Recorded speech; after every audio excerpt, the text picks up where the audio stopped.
So you leave the NFL job. How does all this stuff with Casey come about? Because of the Venice video. So when I filmed the Venice video and it went viral on Twitter, he quote tweeted it and made a comment about how this was during COVID and there was thousands of homeless living on the boardwalk, 100 feet from the skate park. It's like, why are we spending money to fill a skate park so the kids can't skate outside while there's thousands of homeless with COVID, whatever, outside living on the board? Mm, Like, how ironic is it that we're closing something while there's thousands of people living right next to it? mm, And his tweet went viral. And then he followed me and then messaged me and then we just started talking. And then from there, we just built this friendship around. We went surfing. We had some interest with running, both into media. And our core friendship was built off the fact that we were pissed off of how was treating, how like LA was treating everyone because of COVID mm, and all the problems that were happening around us. mm. And we kind of just text each other like, "Did you see this? See what happened in Venice today? Did you see this?" Like sending these screenshots of things that were happening on Citizen app and Yeah. Twitter. Because it was kind of we were just living in this year of chaos. Mm. And we just stayed in touch. How And did you get to New York?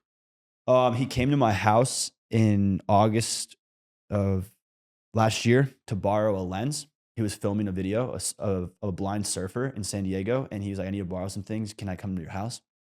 And I was in between leases. It's so funny because I had just moved out. I was living at another spot and had moved back in with my dad temporarily because I need to sign a lease and figure some things out. And Casey's like in my driveway. I just woke up at like 10:30, hair's a mess, walk out in like swim trunks. He's like, "Did you just wake up?" I was like, "What the fuck are you doing in this retirement community?" And living at my dad's house. He's like, "What are you doing with your life?" Like just shit talking me. And there's another guy, Jordan. And Jordan's listening. I had never met Jordan. So like, I'm just getting shit talked in front of this random dude. It's the best conversation was like, "Why are you here? You need to get to New York where it's hard. You need to throw yourself in the fire. You have way too much hustle and ambition and ability to like be in a retirement community in San Diego, hanging out." And in that moment, I was kind of like, yeah, I kind of always, I mean, my great grandpa was from New York. My grandpa lived here. My dad lived here till 10 and then moved to California. So I knew that New York was in the blood, like the New York hustle. Mm. I was like, I have to experience that. And after Casey left, I think I texted him 2 days later. Like, let me come to New York. Let me move to New York and work with you in any capacity. Ghosted. I got nothing back. I was like, damn, this guy just got my hopes up, like talking about New York. And I was like, the only way I can justify packing everything up and going across the country is if I'm working with Casey in some capacity. Because I just know you're on Casey in an environment where you're forced to grow. It's tough, it's difficult, you're restarting. Things just work out. I've seen that happen. Even like in LA working in the NFL, like you grow up. You're away from your parents, away from your family. You're forced to have your own life, and that's difficult. Like it's difficult to have to do everything and not have you're relying on yourself for everything. Mm. And I remember when Casey responded like 2 weeks later, it's just like, how fast can you be out here? I was like, oh shit, this is real. And I look at my calendar, and this was the end of August when he texted me. And I look at my calendar, and I'm like, I can be there October 6th. And he was like, great, see you then. And the last week of September, I had a month because I had an elk hunt. I was going elk hunting with my dad. My Yeah. first bow hunt with an elk for an elk. And I was like, I have to go on this elk hunt. I want to go on this elk hunt. And then I'm moving to New York. But in that gap, when I come back, I have 6 days to sell everything. So I got back from the elk hunt. I sold everything and I just bought a one-way ticket, moved to New York, and was sleeping on my buddy. I had actually my place I was supposed to sublease fell through the day I got here. 24 hours before I landed, no place to live. Stayed on my buddy's couch for 5 days. And then I subleased a spot in West Village that was really expensive temporarily, this loft. But it felt expensive. I think I was paying like $600 or $700 a week, Mm. 6 or 7 weeks when I was working with Casey. But the second I got off the plane, Casey's like, great, drop your stuff and come meet me. We're filming a video. Straight into it.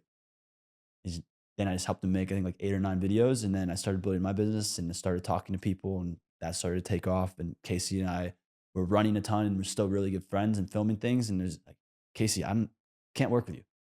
Like, I got to work on my own thing. It's going extremely well. And I think the funniest thing was he made this comment. Is like, good. I didn't want to be your boss. I'd way rather be your friend. Like I was like mopping his floors and breaking down boxes and like organizing things. And like I didn't mind that, but every day I came home, 26, 27, about to be 27 soon. Why am I doing these things? Don't feel like they're progressing my career. But like at the same time, it's like being around Casey, there's like really good things about it. There's great things like watching him, being around him, understanding how he operates, and even the people that you meet that he just that you just don't know you're gonna meet, but then they want to help you. Like everyone wants Mhm. to help each other. I Mm, feel like the journey at a certain point is like you just help other people. mm. You know what? One thing I have to ask, because I think there's someone that's listening that's like, because you know what I would call that? I would call that like it's like a half opportunity, right? Where it's like someone that you know has been like, come to this new place, or like, here is an opportunity. But if you're playing it like, if you're thinking logically, you're like, okay, New York is really fucking expensive. It's on the other side of the country. Like, what am I going to do for work? And I think there's so many people that are like, they kind of have a half opportunity where it's not fully baked out. Like, it's not like a sure bet. And I found a lot of people that have sat in that chair and like, we're having a conversation and it was hugely successful. They went all in on the half opportunity, Yeah, but it's still yeah, fucking hard to yeah. do It's that. so hard. Like it's so difficult for me still. But what makes me think is in San Diego felt so easy and nice and fun. Like I didn't need much to be happy to feel good there. But I always like it's easy. I feel like depends on who you are. You are a certain type of person. You should live in a certain type of place. But if you're always constantly like, how much more can I take it?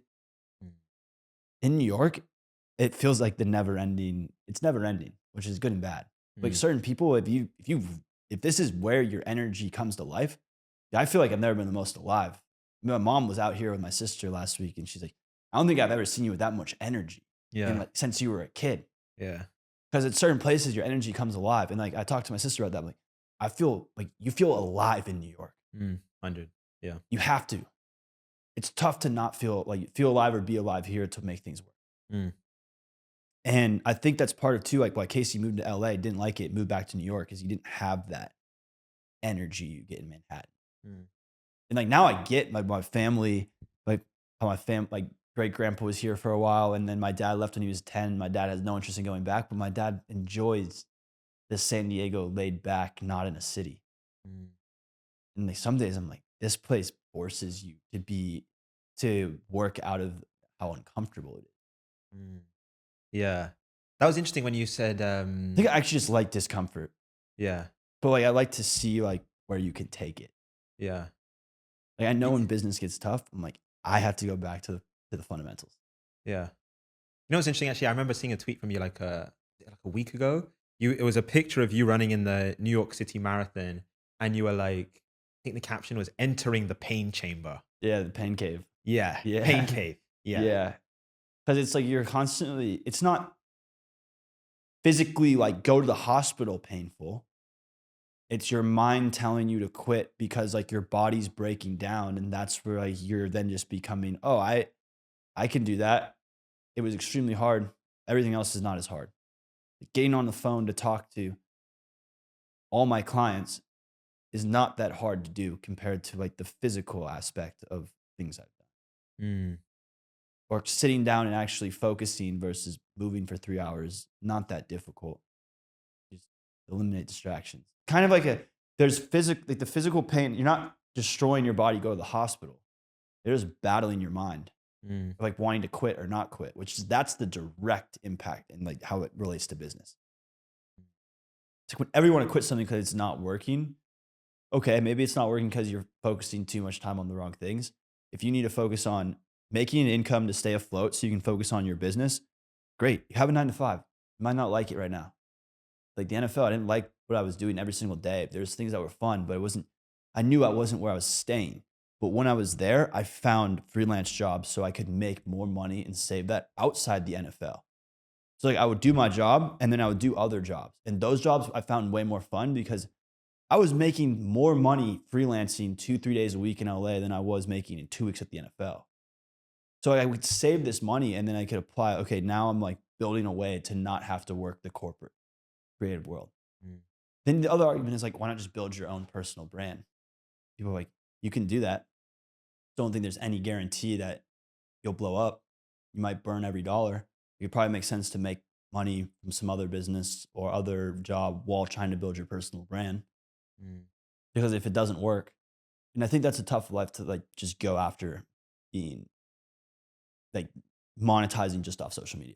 Before we get into the episode, I was looking at the analytics for the last 28 days on this podcast. 96.9% of you guys are not subscribed. So here's my one favor that I ask from you. If you want to see the biggest guests, the best guests, with the most inspirational stories and actionable advice come on the podcast, let's get those subscribers up. Please give the channel a subscribe.